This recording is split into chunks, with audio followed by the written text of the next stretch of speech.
delante de Él siempre con nuestros cantos, nuestras alabanzas, nuestras acciones de gracias. En esta mañana tenemos que revisar, hermano, algunas porciones en la Escritura, palabra que pueda hablar a nuestras vidas, palabra que pueda traer una reflexión a nuestro corazón. Creemos que el hecho de creer en la palabra de Dios es definitivamente una de las más grandes distinciones que el Señor nos ha dado al ser humano. Además de que en ella encontramos palabras de vida, en la Escritura vamos a encontrar un poderoso mensaje capaz de transformar corazones y tiene el poder de otorgarle descanso a nuestra alma. Sus palabras, las palabras contenidas en este libro, son palabras que tienen el poder para consolar, palabras que tienen el poder para levantar, para exhortar y para animar. Sin embargo, no todos, aún como cristianos, tenemos la capacidad de creer plenamente en la palabra del Señor. Algunos, hermano, la cuestionan y otros más la ignoran. Y aunque por mucho que suene irónico, quienes más deberíamos de ser quienes la defiendan, en ocasiones somos los que más la atacamos. En la Escritura, sin embargo, encontramos un hermoso ejemplo de un hombre, un padre de familia, que sin tener una vida espiritual sólida, tuvo la capacidad de creer en la palabra del Señor, pero lo hizo en el peor momento de su vida, cuando las circunstancias le eran adversas y cuando el entorno no le favorecía. El resultado de ello, hermano, fue un milagro de transformación que alcanzó a su familia entera.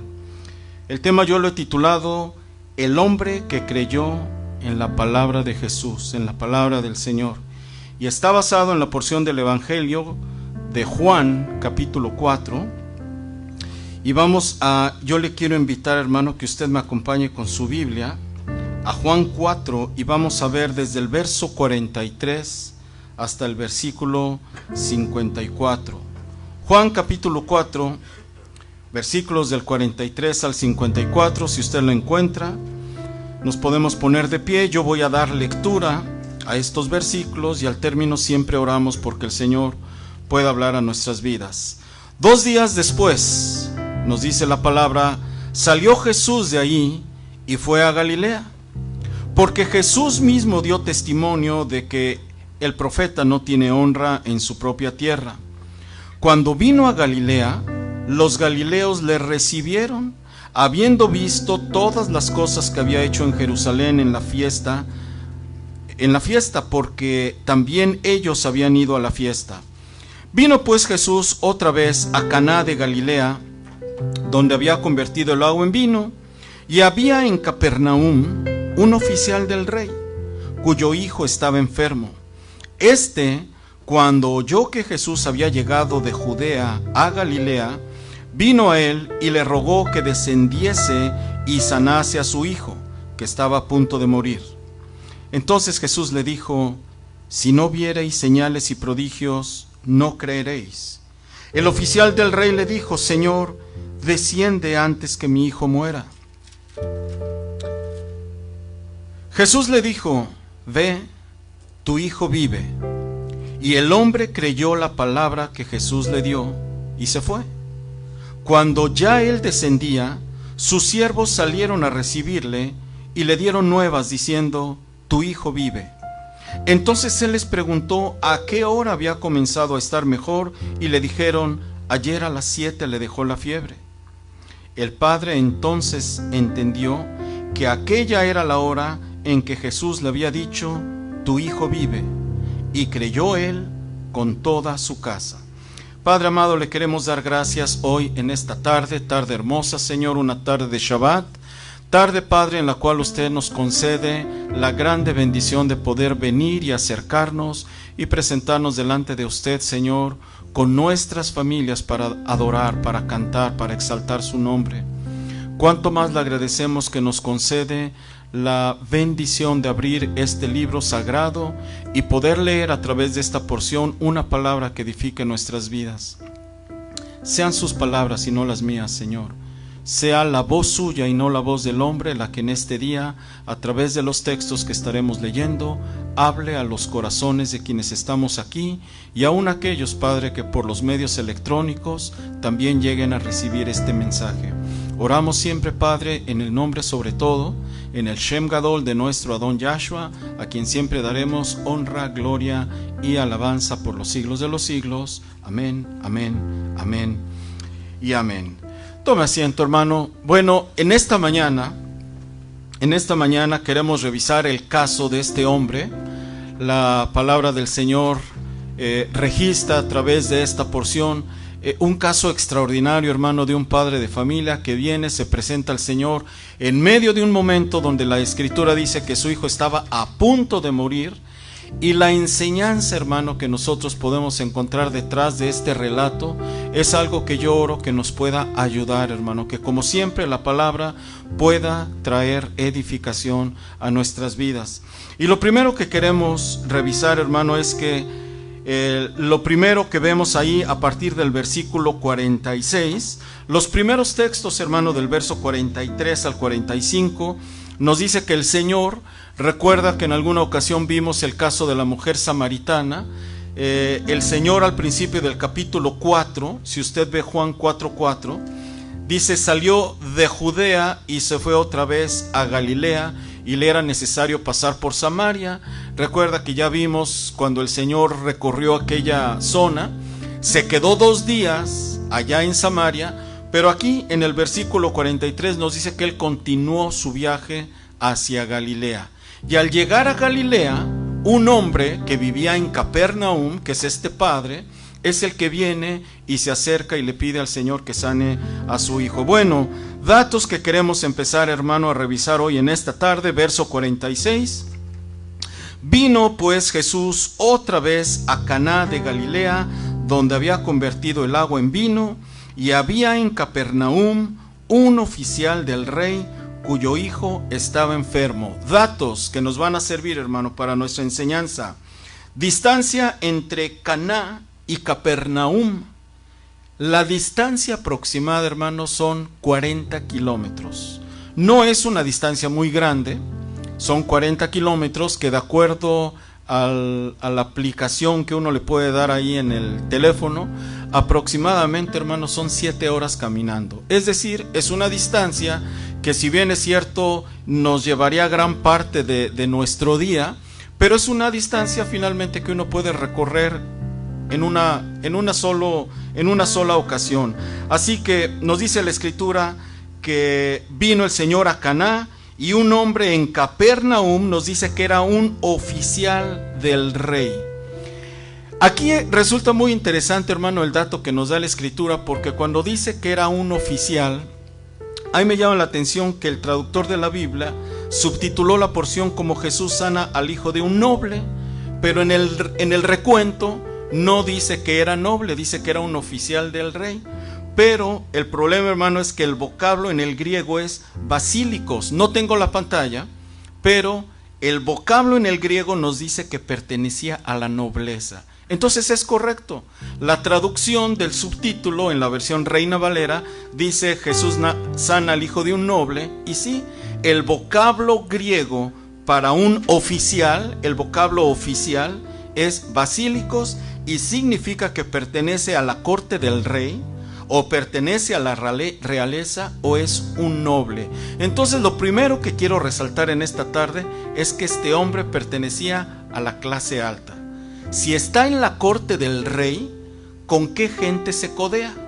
Pues obviamente estamos hablando de la élite de la sociedad, ¿verdad? Es la gente que tiene el poder, la gente que tiene los recursos. No es, por decirlo así, un cualquiera. Estamos hablando de una persona con un cierto rango y un estatus dentro de la sociedad. No lo pasemos por alto. Y nos dice ahí la Escritura, hermano: había en Capernaum un oficial del rey cuyo hijo está enfermo. Esta es toda la información que tenemos de él. No sabemos el nombre, no sabemos la edad, no tenemos más datos. Lo único que sabemos es que era un hombre que pertenecía a la clase alta, está en la corte del rey y tiene un hijo enfermo. Y yo me tengo que preguntar aquí, hermano, si él pertenecía a la élite de la sociedad y él se codea entre los poderosos del gobierno, debió de haber tenido, asumo, por supuesto, que debió de haber tenido o los recursos o los contactos para acceder a buenos servicios médicos. Pero el hijo no sana, el hijo está a punto de morir.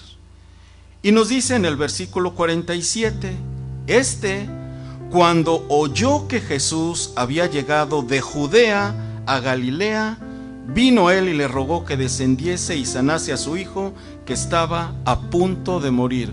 Bueno, tenemos que desglosar poco a poquito el verso para poder entresacar la enseñanza. Nos dice el texto, cuando oyó que Jesús había llegado de Judea a Galilea, vino a él. ¿Qué sabía él de Jesús? Algo sabía, porque si oyó que Jesús había venido, él dijo, voy a verlo. Entonces, no es un seguidor del Señor, pero algo ha escuchado del Señor.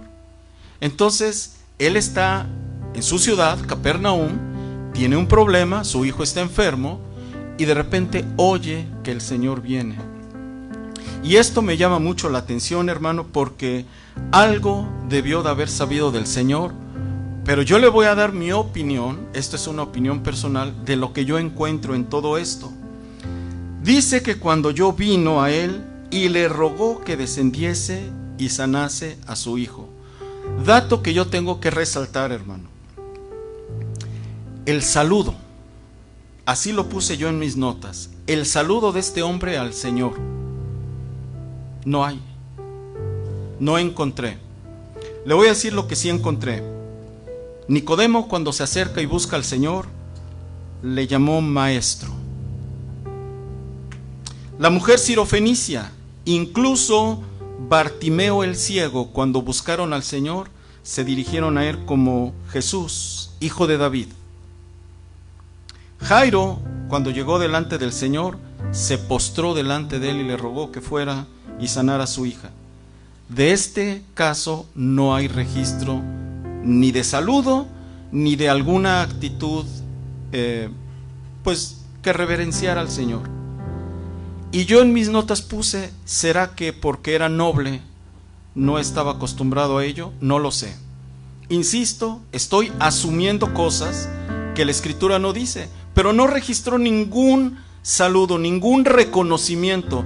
No le dijo ni Señor, no le dijo ni Maestro, no se postró delante de él, como decimos allá en México, directo al grano. Llegó y le rogó, desciende, que mi hijo muere. Aquí no encuentro, hermano, ninguna manera que me deje ver lo que este hombre piensa del Señor. Aclaro, asumo cosas porque no están en la Escritura. Entonces, cuando yo veo que él se presenta de esta manera y va directo a lo que le ocupa, ¿verdad? Su hijo está enfermo y le dice, Señor, mi hijo desciende porque mi hijo muere.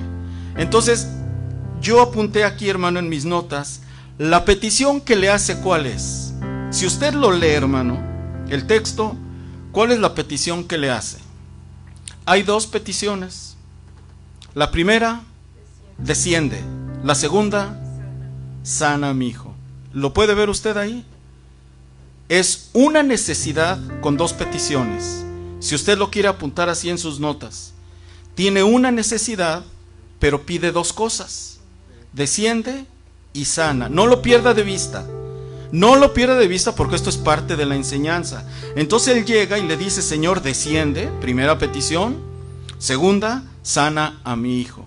Y aquí viene lo interesante, la manera como el Señor aborda o trata a la petición o a la necesidad de este hombre. Respuesta del Señor, hermano, inmediatamente en el verso 48. Jesús le dijo, si no viereis señales y prodigios, no creeréis. ¿Esto responde a la necesidad del hombre? No. Y yo lo que apunté aquí en mis notas es, ¿por qué le dio el Señor esa respuesta? Si él viene y le dice, Señor, ven por favor, el término desciende es ven, ¿verdad? Señor, ven por favor, ven a mi casa. Bueno, no le dijo Señor, ya aclaré. Él no se presenta con él ni diciéndole ni rabí, ni señor, ni maestro, nada. No hay registro de la manera como él se presenta delante del Señor. La petición son dos necesidades y el Señor le contesta, perdóneme, es una necesidad con dos peticiones. Y la respuesta es, si no creyeres, no veréis. Revisé, hermano, otros casos donde el Señor precisamente sanó a otros y me di cuenta que no en todos los casos el Señor dio, lo voy a poner entre comillas, sermones. A este hombre sí le dio un sermón antes de que el Señor le contestara. Y le dice, si no viereis señales y prodigios, no creeréis. Pregunta, ¿por qué se lo dijo? La Escritura no nos dice. Claro, dice Almita, bueno, porque no cree. Claro, lo asumimos por el comentario que le da el Señor, el sermón que le da, el mensaje. Pero no tenemos mucha información. Y lo que yo veo, hermano, es que el Señor algo le sabe. Dice la hermana, él había oído hablar del Señor, pero vamos a ver qué tiene que ver todo esto en la forma como el Señor se acerca y le da la respuesta. Ahora, el mensaje por sí solo, el sermón que el Señor le da, si usted lo quiere ver así, indistintamente de cuál haya sido el motivo por el cual se lo dio, es una lección para todos nosotros. ¿Cuántos de nosotros necesitamos ver señales para creer? Mire lo que le dice, si no ves señales y prodigios, no creeréis. Y yo pregunto en esta mañana, ¿cuántos de nosotros necesitamos ver señales para creer? Le pongo un ejemplo. ¿Cuántos de nosotros necesitamos ver al esposo aquí sentado para creer que Dios lo va a tocar? ¿Verdad que así somos? ¿Cuántos de nosotros necesitamos ver el cheque para creer que Dios me va a proveer? Necesito ver una señal. A ver, yo no tengo dinero, tengo un gasto y estamos tronando los dedos, ¿cómo le vamos a hacer? Cuando yo veo el cheque, ay, ahora sí ya creo. Entonces tuve que ver para creer que Dios me iba a proveer. El esposo es inconverso y necesito ver que se hinque a orar o que venga a la iglesia para creer que Dios lo va a tocar. Entonces también caemos nosotros dentro de la hipótesis que el Señor le trató a este hombre. Si no vieres señales, no vas a creer. El punto que le está tratando es, necesitas ver algo para creer en tu corazón. Y esto es en lo que tristemente muchos de nosotros también incurrimos, que ante determinadas situaciones estoy esperando ver algo que me anime. Si usted tiene una enfermedad, ¿qué es lo que espera? Ir que el doctor le diga, señora, buenas noticias, los resultados salieron negativos. Ay, ahora sí ya creo que me va a sanar el Señor. No, no espere a ver para creer. El punto que le está diciendo el Señor es, quita de ti el depender de las señales para creer. No dependas de lo que ves. Que le quiero aclarar, hermano, las señales tienen un lugar en la Escritura. Las señales ocupan un lugar, porque no olvide que cuando Moisés fue enviado delante del pueblo, el Señor le dio una vara.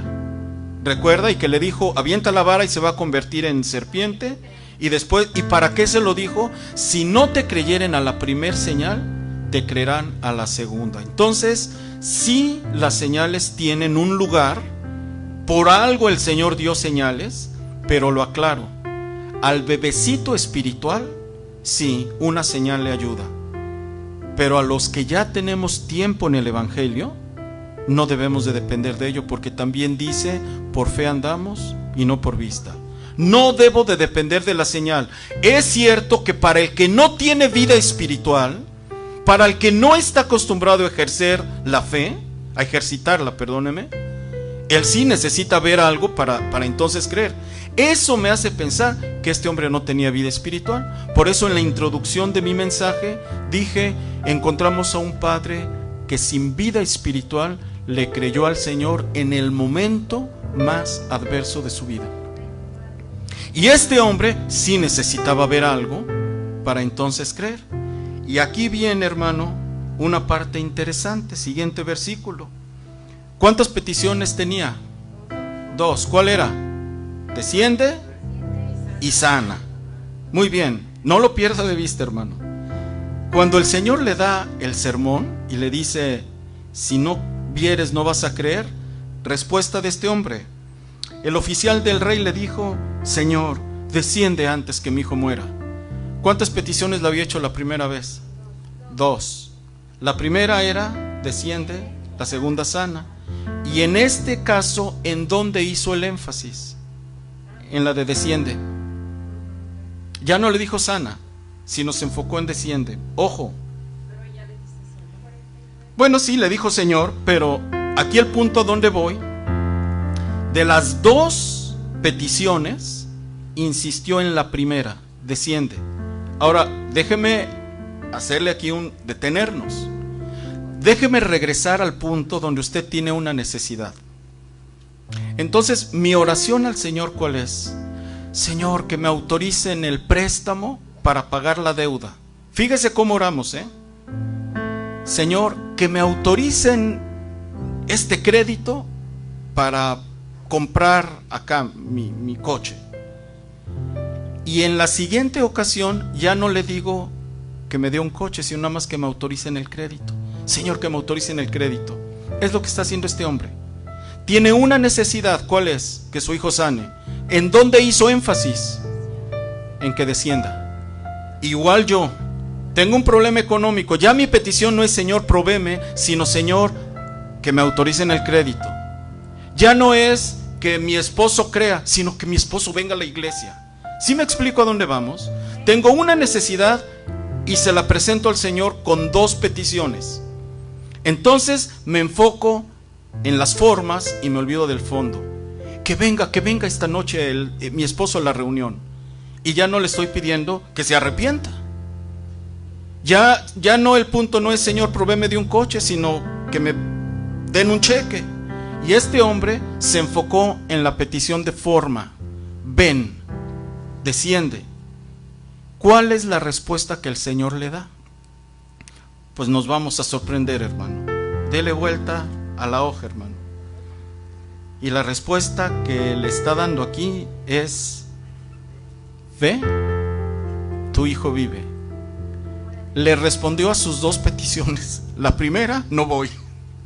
La segunda, ya está sano. Qué increíble, hermano, el Señor. Nosotros muchas veces somos igual con el Señor. Señor, haz esto para que mi hijo venga al conocimiento, para que mi esposo se arrepienta. Y muchas veces el Señor va al fondo y no a la forma. Algo nos deja ver: el Señor es el soberano, yo soy el de las formas. Te doy la necesidad, la respondo, las formas son mías. Y esto me deja ver, hermano, que este hombre llegó con su necesidad y él tiene una lógica. La lógica es que él venga. ¿Sabe de quién me acordé, hermano? De Naamán. ¿Se acuerda de aquel general sirio que, viviendo allá precisamente en Siria, la criada de su casa, o no sé si era una de muchas, le habló que había un profeta en la tierra de Israel? Y dijo él: pues bueno, voy a ir. Y en su cabeza Naamán pensaba: va a salir el profeta y va a levantar las manos y clamar a Dios y me voy a sanar de la lepra. Nuestra lógica nos lleva a pedirle a Dios que Él actúe conforme a lo que yo creo que Él tiene que hacer para que mi problema se resuelva. Y resulta que Eliseo, ¿qué le dijo? Ve, zambúllete 7 veces en el río. Eso le trastornó completamente a Naamán su concepto de lo que él pensaba que iba a ser su proceso de sanidad. Y de hecho se enojó, se fue enojado, hablando no sé cuántas cosas del profeta. Lo mismo le pasó a este hombre. Él, a ver, ¿cuántos kilómetros dije que hay entre Caná y Capernaum? Aproximadamente 40. Como dijo el hermano Fori. Él, ¿qué fue pensando todo el camino? Voy a llegar, le voy a hablar, le voy a decir, y él va a venir y vamos a venir a Él trae en su cabeza una idea. Igual que usted y yo, hermano, cuando tenemos una necesidad y Señor, y entonces yo voy a decir, le voy a decir a mi jefe, y yo ya traigo todo el plan, cómo pienso que Dios va a responder a mi petición. Pero no lo olvide, tengo una necesidad, pero le pido 2 o a veces hasta 3 cosas al Señor. Y el Señor se enfoca en la necesidad real. Las formas le pertenecen a Él por cuanto Él es el soberano. Y este hombre recibe una respuesta, hermano. Solo el Señor, que es sabio y es misericordioso y es amoroso y es paciente, solo el Señor le pudo dar una respuesta así a este hombre: ve.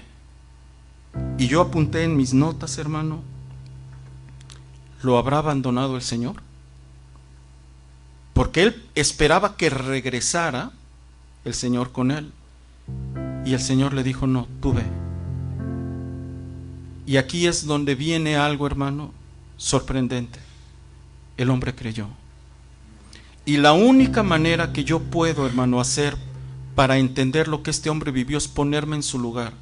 Yo traigo una idea, hermano, y yo me imagino que yo voy a llegar y le voy a decir, y el Señor me va a decir: yo iré contigo, vamos. Y toda la comitiva viene, y él, yo creo que ya se está imaginando cómo va a ser todo el camino y el regreso.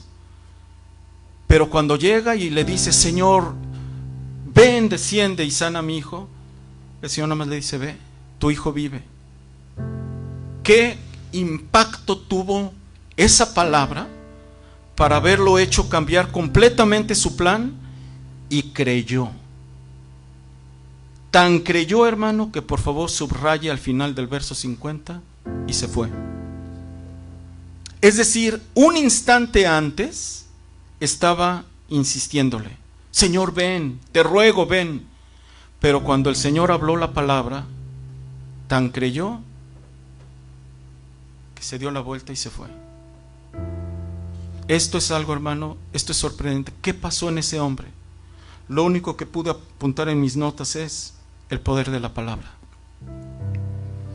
¿Qué poder tiene la palabra del Señor?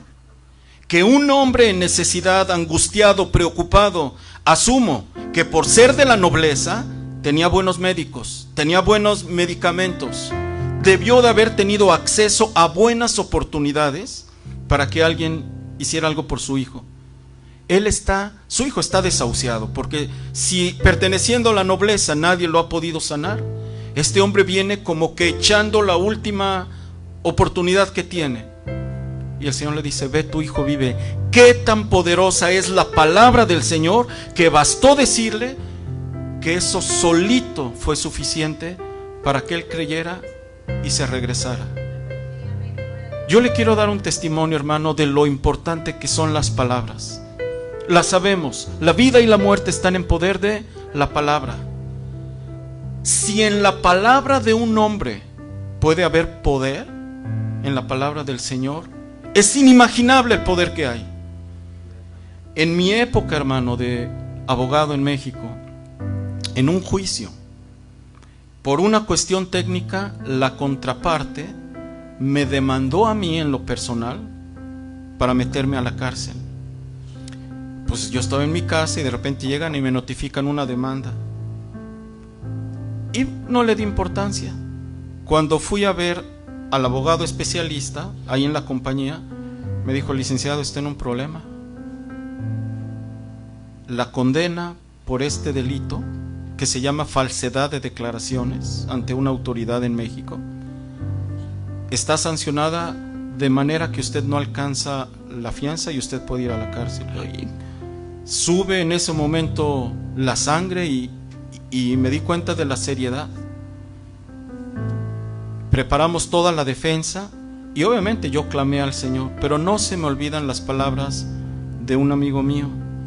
Le hablé a otro amigo y me dijo: yo te voy a acompañar, vamos a ir al tribunal el día de la audiencia. Llegamos y lo primero que hizo cuando entramos, él le dijo a mi abogado de la contraria, bueno, al que me demandó, me dice: tú no vas a llevar a mi cliente a la cárcel. Y volteé y me dice: Daniel, tú no vas a ir a la cárcel. Eran palabras de un hombre, un abogado. Tuvieron el poder para darme confianza ahí. El sentirme yo que me iban a meter a la cárcel, y él volteó y me dijo: Daniel, tú no vas a ir a la cárcel. Y le dijo al otro: tú no vas a llevar a mi cliente a la cárcel. No sabe el poder que tuvo eso, hermano, la confianza que me dio.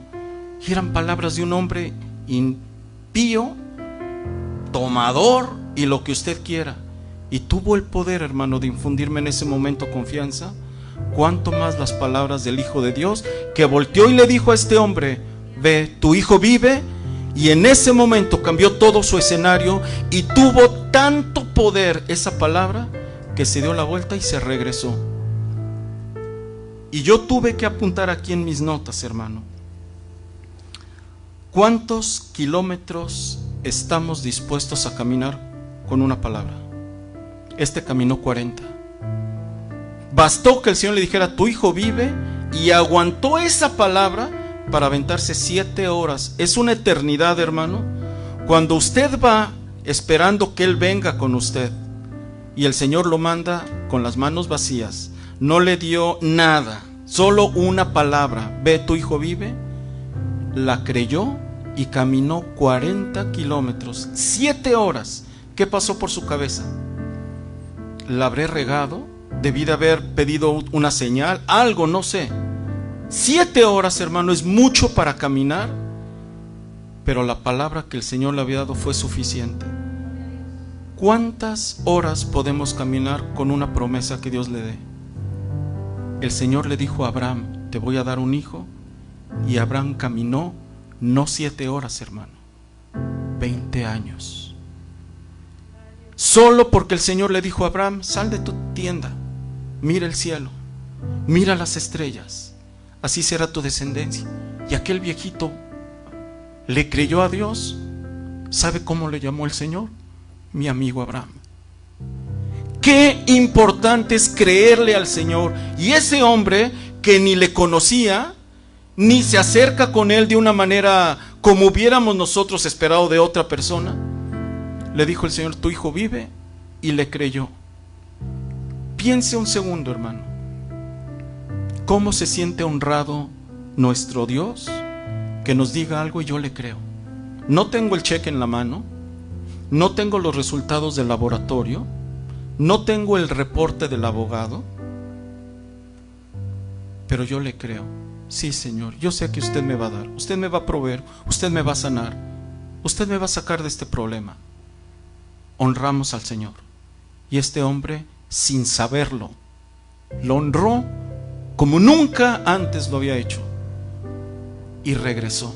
Se dio la vuelta e inició el lugar de regreso.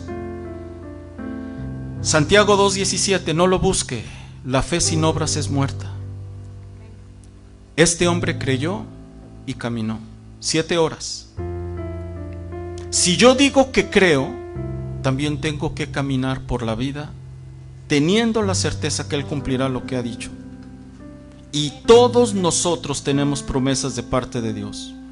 A todos nosotros el Señor nos ha dado una palabra respecto de nuestro problema, nuestra situación, nuestra aflicción, nuestra angustia. En todas ellas tenemos palabra. Y este hombre su fe fue tal que se dio la vuelta y regresó. La cita es Santiago 2:17: la fe sin obras está muerta. Y este hombre la creyó porque caminó 7 horas hasta llegar al regreso.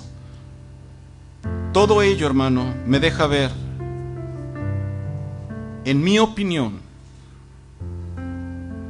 apunté yo en mis notas, la parte más difícil de toda esta historia fue el trayecto de regreso. Durante las primeras horas del trayecto,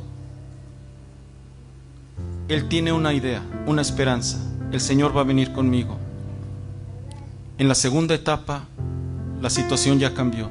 Solo viene agarrado de una palabra que le dijeron: tu hijo vive. Esa palabra se sostuvo para caminar solo todo el trayecto y llegar de regreso a su casa sin haber tenido nada en las manos más que una palabra. En mis notas yo apunté: en el caso de este hombre, su fe no parece haber jugado un papel determinante para la sanidad de su hijo. Es decir, hubieron casos donde el Señor les dijo: ve, conforme a tu fe te sea hecho. Hubieron unos ciegos que llegaron y le dijeron: Señor, sánanos. Y el Señor les dijo: ¿crees que puedo hacer esto? Y aquellos hombres dijeron: sí, Señor, creemos. Y Jesús les dijo: conforme a vuestra fe. Aquí la fe de este hombre no parece haber sido un parámetro para la sanidad del hijo, pero yo apunté aquí, sin embargo, sí fue un factor determinante que le ayudó a caminar 40 kilómetros hasta regresar y enfrentar la realidad de su vida, sostenido solamente de una palabra: tu hijo vive. Esta palabra tuvo la capacidad para sostener a un hombre durante todo ese trayecto, sin tropezar, sin vacilar, sin detenerse, sin regresarse. Caminó firme hasta que él regresó al lugar de donde había salido, sostenido solamente de esa palabra. Y la parte, hermano, que no puede dejar de sorprenderme, versículo 51, mire usted ahí: cuando ya él descendía, sus siervos salieron a recibirle, es decir, iba solo, no llevaba compañía. Él realizó todo el trayecto, hermano, sin el apoyo de alguien más. Y le dieron las nuevas diciendo: tu hijo vive. ¿Se cumplió la palabra? Por favor, apúntela. Un versículo antes, Jesús le dijo: ve, tu hijo vive. Y cuando salieron los siervos de su casa, ¿qué le dijeron? Se confirmó la palabra. Y yo apunté en mis notas: toda la palabra del Señor se cumple en su tiempo. Tu hijo vive. Y los siervos le dijeron exactamente lo mismo: tu hijo vive. Esto es poderosísimo, hermano. Aquí tengo una promesa y aquí tengo una confirmación. El Señor le dice: tu hijo vive, y viene de regreso y le dicen: sí, tu hijo vive. Verso 52. Entonces él les preguntó: ¿a qué hora había comenzado a estar mejor? Y le dijeron: ayer a las 7 le dejó la fiebre. El padre entonces entendió que aquella era la hora en que Jesús le había dicho: tu hijo vive, y subraya, hermano, y creyó él con toda su casa. Espéreme tantito, hermano, aquí. ¿Cómo que creyó él y toda su casa? Pues no había creído, ahí atrásito en el verso 50, creyó la palabra. Entonces, ¿qué es creyó él y toda su casa? Él no creía en Jesús. Creyó en la palabra que el Señor le había dicho. Ahora ya creó en Jesús. ¿Se entiende esto? Y toda su casa. Lo voy a poner así, hermano. Vuelvo otra vez al principio. Era un noble, un hombre de la élite, dice la hermana Gloria. Esa es la señal que estaba esperando para creer. Ahora entiende por qué el Señor le dijo: si no vieres las señales, no creeréis. Algo le sabía el Señor. Tú me buscas, pero tú no me crees. Tú no crees en mí. Ahora sí que, como le dijo a los otros, tú vienes por el pan que les hace falta. Algo le sabía el Señor, y ese versículo nos los revela. Él no creía que Jesús era el Mesías. Él no creía que Jesús era el Hijo de Dios. Él no creía que Él era el enviado del Padre. Entonces yo tuve que preguntarme: ¿qué creía él? No lo sé. Él pudo haber creído que era un impostor, pudo haber creído que era un charlatán, pudo haber creído que era otro más, un profeta, pero no cree que es el Hijo de Dios. Entonces, ante su necesidad, él ha oído algo, porque acuérdense que el texto dice: cuando oyó de Jesús, él vino. Él oyó algo y por eso vino. Y le pidió al Señor: ven, desciende y sana a mi hijo. Creyó en su palabra sin creer en él. No lo pierda de vista. Y yo me pregunto: ¿es posible que alguien crea en la palabra sin creer en Dios? Este hombre lo hizo. Creyó en la palabra que Jesús le había dado y no creía que él era el Hijo de Dios. Pero esto es una vergüenza para nosotros. Porque si él, que no creía que era el Hijo de Dios, le creyó en su palabra, ¿cuánto más usted y yo? La enseñanza de esta tarde, hermano: si un hombre que no creía que Jesús era el Hijo de Dios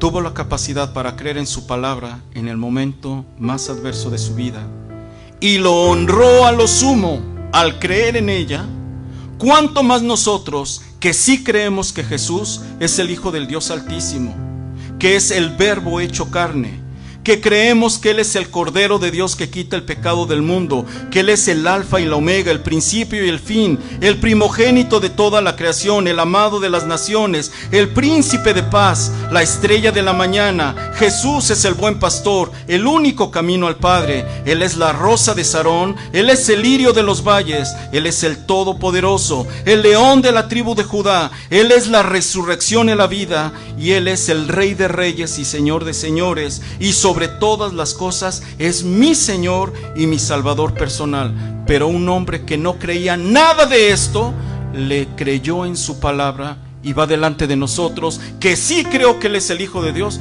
pero yo cuestiono su palabra y no la creo. Y cuando tengo un problema, estamos angustiados. ¿Será que el Señor me va a sanar? ¿Será que el Señor me va a proveer? ¿Será que me va a sacar de esta situación?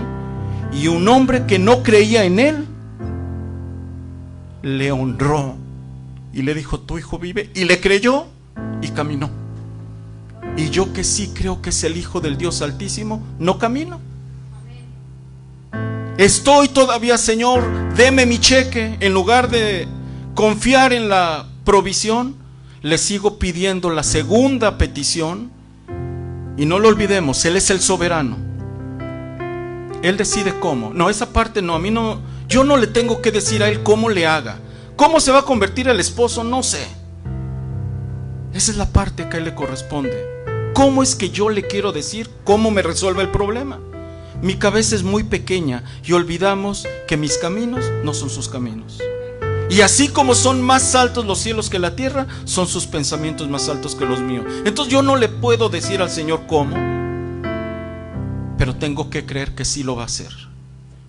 Un hombre que no creía lo hizo y se puso a la delantera de muchos de nosotros que sí creemos en Él. Por tanto, tenemos que decir en esta tarde que solamente Jesús es el Dios fidedigno que dice y hace. Él es el único que habla y cumple. La Escritura está llena de registros que todas sus palabras se cumplen en su tiempo. Él es el protector de toda su palabra, y toda su palabra es fiel y verdadera. Sus estatutos son rectos, sus juicios son justos, sus testimonios son verdad. Por tanto, Él es el único que es digno de ser creído por todas las eternidades. Ninguna de sus palabras caerá por tierra, y ninguna de sus palabras vuelven a Él vacía. Él es el Verbo hecho carne. Jesús es la palabra viva. Por tanto, no tenemos excusa para no creer, y no tenemos ningún argumento que justifique nuestra incredulidad. Por tanto, hoy tenemos que decir: bendito sea nuestro Señor Jesucristo, el único de ser creído, desde ahora y para siempre. Si ese hombre caminó 7 horas tomado de una palabra, ¿cuánto vamos a caminar usted y yo, que la tenemos toda? Esta palabra me debe de servir para caminar una eternidad sin ver señales, creyendo plenamente que lo que el Señor dejó aquí escrito se cumplirá todo y en su tiempo. Y si ese hombre lo pudo hacer, nosotros que tenemos el conocimiento pleno, no tenemos ninguna excusa ni ningún argumento para decir: ¿y qué tal si no? Hoy nos ha dado la lección un hombre que después de todo esto regresó a su casa y creyó él y toda su familia. Ese es el poder de la palabra, porque le creyó al Señor y regresó, y la salvación entró a su casa porque vino agarrado de esa palabra 7 horas solo, él y sus pensamientos y sus luchas, pero nunca se soltó de tu hijo vive, y eso lo permitió llegar a su casa y comprobar que la palabra de Dios se cumple. ¿Cuál es la situación que nos atañe hoy? ¿Cuál es el problema que hoy nos tiene tristes, angustiados, cargados. Hoy yo le tengo que decir a la iglesia: vaya, porque su hijo, esa necesidad que tiene, vive, no va a morir. Su sueño, su plan, su deseo, su anhelo no está muerto, vive. Cierre sus ojos.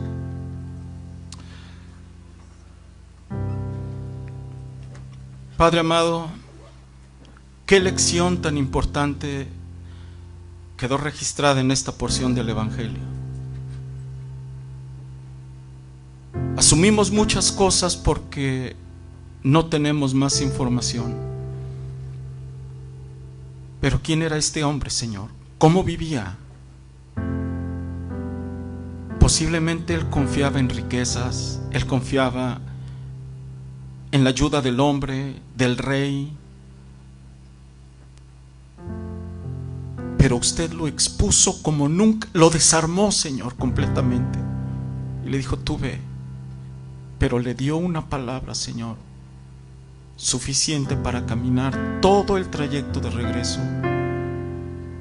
Y no creía que usted era el Hijo de Dios, que nos deja a nosotros que sí decimos, Señor, y no caminamos ni un solo día, Padre, porque estamos angustiados, derrotados, sumidos en nuestra angustia y en nuestra necesidad. Y este hombre caminó. ¿Qué lección, Padre, nos da a quienes nos decimos cristianos? Que le cantamos y le decimos: usted es el Todopoderoso. ¿Qué lección de un incrédulo que le da a la humanidad y a toda la cristiandad? Hoy le ruego, Padre, que nos otorgue la fe que tuvo aquel hombre, y sostenidos de su palabra caminemos el día a día creyendo. No tenemos pretexto, Padre, para cuestionar.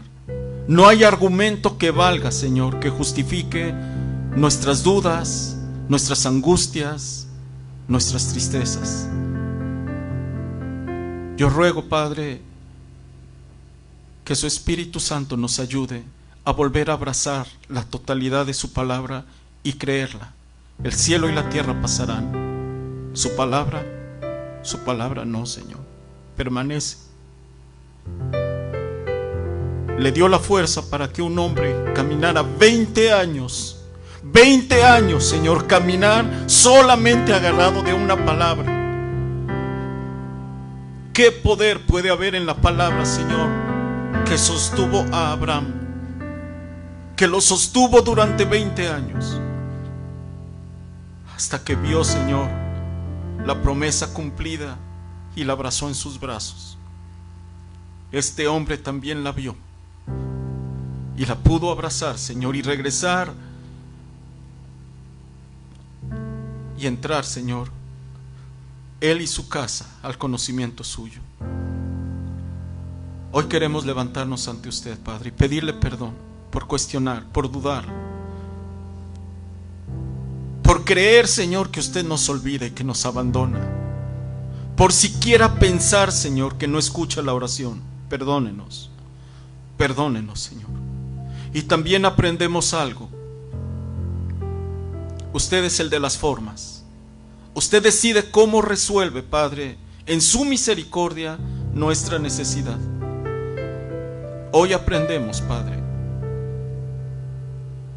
que a usted le corresponde el fondo, a usted le corresponde la forma. A nosotros, Señor, a nosotros no nos corresponde decirle el cómo, pero nos concretamos a rogarle: tenga misericordia, Señor, y socórranos, de acuerdo a la multitud de sus bondades. Es Shabbat, Señor. Es el día solemne de cada semana. Es el día en el que venimos a su casa, el día que abrimos su palabra, el día, Señor, en el cual nos juntamos con nuestros hermanos, el día, Padre, en el cual juntos levantamos manos y voces a usted. Y es el día, Padre, que damos la bendición que usted mandó. Es el día que rogamos que estas palabras que usted ordenó a Moisés sean una realidad en la vida, Padre, de quienes estamos aquí. Centro Cristiano, Yevarejeja Yahweh Beishmereja.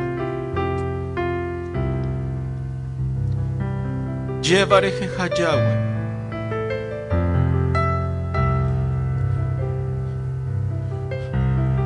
Que Yahweh te bendiga. Centro Cristiano, eres muy amado. Pero son tiempos de caminar, no de detenernos. No hay pretexto para detenernos en el camino. Son tiempos de caminar, de esforzarnos, de seguir adelante. Yevarejeja Yahweh Beishmereja, Yaer Yahweh Panaveleja Vijuneka, Isa Yahweh Panaveleja Veaserleja Shalom. Que Yahweh te bendiga y te guarde. Que Yahweh alce su rostro sobre ti. Que te mire aún y en medio de tus angustias y de tus aflicciones, Él escuche la oración de tus ruegos. Y así como aquel hombre, Él te conceda las peticiones de tu corazón.